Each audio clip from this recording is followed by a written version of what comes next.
தடை பண்ண. ஏய் கருவாயா, என்ன நேரத்துல வந்த வேலை முடிஞ்சிருச்சா? அதை ஏன்னா கேட்குறீங்க? பாதி வேலை தானே முடிஞ்சது. அதுக்குள்ள ஊரில் ஏதோ வேலைன்ட்டு வர சொன்னாங்க. ஏன்னா அப்படி தர போகிற வேலை? நாளைக்கு ஏதோ மினிஸ்டர் வராராம் ஊருக்கு. அதுக்கு ஏதோ தோரணை கட்டணுமா? அப்படியா? அண்ணா மினிஸ்டர்னா யாருண்ணா? மினிஸ்டர்னா நம்மளுக்கு நல்லது செய்கிற வர்றா. அவர் வந்து நம்மளுக்கு என்ன வவுர் இல்லாத பண்ண போறாரு? அதை நம்ம படித்த கடவுளாலேயே ஓரில் தான் பிறந்தது. நல்லது நல்லா சொல்லுவாங்க. சரி வாங்க சாப்பிட போகலாம். சரியா உன்னை ரெவன்யூ இன்ஸ்பெக்டர் கூப்பிட்டு வர சொன்னார். வாடா. இல்லையா? ஆமாம். என்னன்னு கூப்பிட்டாரு? நான் ஒன்றும் வரலையே. நான் இல்லைன்னு சொல்லியிருக்கேன். நீ இல்லைன்னு சொன்னால் அவர் நம்புவாரா? வா, நீ என்ன கொலையா பண்ணிவிட்ட? சரி வந்துடுறேன். நம்மள அங்கே கூட்டமாக நிற்க வச்சுருக்காங்க. கசாப்பு கடையில் ஆடு நிற்க வச்சுருக்கிற மாதிரி. அதுவா? யாரும் அமைச்சர் வராங்களா?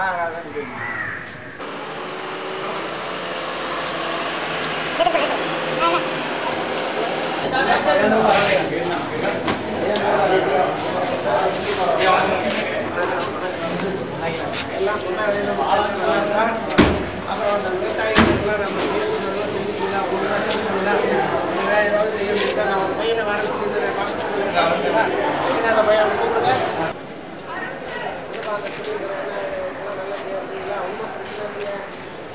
விவசாயம்லாம் நல்லா ஊர் நல்லா இருக்கா?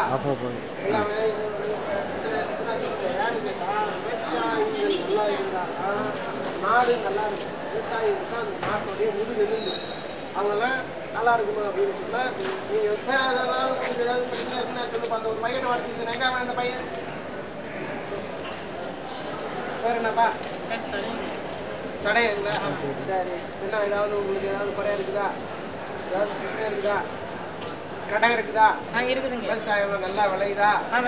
நிமிந்து இருந்தாப்பா. விவசாயிகள்லாம் என்றைக்குமே நிமிந்து நிற்கணும். புரியுதா? துண்டை போட்டு மேலே போட்டுக்கோங்க. நல்லா நிமிந்து நின்னாதான் அந்த நாடு நிமிந்து நிற்கும். புரியுதா? விவசாயிகள்லாம் சேத்துல காலை வச்சாலையா நாங்கள்லாம் சோத்துல கையை வைக்க முடியும். நீங்கள் என்ன பிரச்சனை? உங்கள் பிரச்சனை ஏதாவது இருந்தால் சொல்லுங்கள். என்ன விஷயம் உங்களுக்கு? ஐயா காசு இருக்குது. சரி. ஆனால் நல்ல தரமான விதை நெல். தரமான விதை நெல் தானே. கூட்டுறவு சங்கம் தெரியுமா உனக்கு? கம்பெனி தெரியுமாப்பா? கம்பெனி அங்கே போய் நான் சொன்னேன்னு சொல்லி நீ நல்ல தரமான நெல்லாக கேளு. விதை நெல் அங்கே நிறையா வச்சுருக்குறாங்க.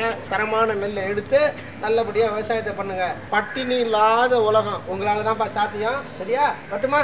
நல்ல நல்ல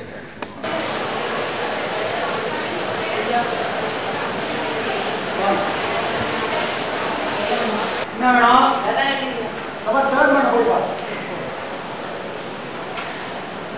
ஐயா போ, அங்கே கேட்டுக்க போ.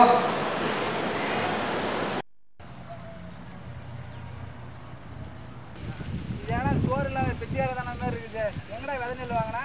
கம்பெனியில் தானே வாங்கினேன். அடா பாமே, என்னகிட்ட கேட்டிருந்தா நான் அவனை கொடுத்துருப்பேன்ல. அவன் ஆஃபீஸுக்காரங்களாம் என்ன தெரியும் அவங்களுக்கு? நம்மகிட்ட வாங்கிட்டு போய் தான் அவனை விற்கிறானுவேன். இதை விட நம்ம போய் யோகியமாவாக இருக்கணும். ஏன்? ஆனால் நேற்று கடையில் ஒரு கடையில் சண்டை இருந்தது தெரியாதாடா? சர்க்கரையில் ரவை கலந்த மாதிரி ஆகி போச்சுடா. ஒன்றுமே புரியலையே. அடா நீ ஒரு மண்ணுனி பம்பு உனக்கு ஒரு இளவுன்னு அவங்க என்ன நம்மள்ட்ட ஆஃபீஸுக்காரனை வாங்கிட்டு போய் அதை தான் கண்டுபிடிக்கலாம். ஒன்று நம்மள்கிட்ட கருக்கா தவிட்டு இந்த மாதிரி விதை நெல்லில் கலந்து கொடுக்குறோம். அதையும் உனக்கு பார்க்குறது இல்லை, கண்டுபிடிக்கிறதும் ஒன்றும் இல்லை. சர்க்காரில் அவனுக்கு பணம் கொடுத்து போய் விதை நெல் வாங்கலான்னு சொன்னால் ஆஃபீஸுக்காரன் நம்மள்கிட்ட தான் விதை நெல் வாங்கிட்டு போகிறானுவேன். நம்ம அதில் என்ன பண்ணுறோம்? பதிரு இதுன்ட்டு கலந்து விதை நெல்லில் கலந்து கொடுக்குறோம். கருக்கா அதுன்னு கலந்து கொடுக்குறோம். அவனும் அதை கண்டுபிடிக்கிறதுல ஒன்றும் இல்லை. என்கிட்ட கேட்டிருந்தா நான் அவனை கொடுத்துருப்பேன்ல.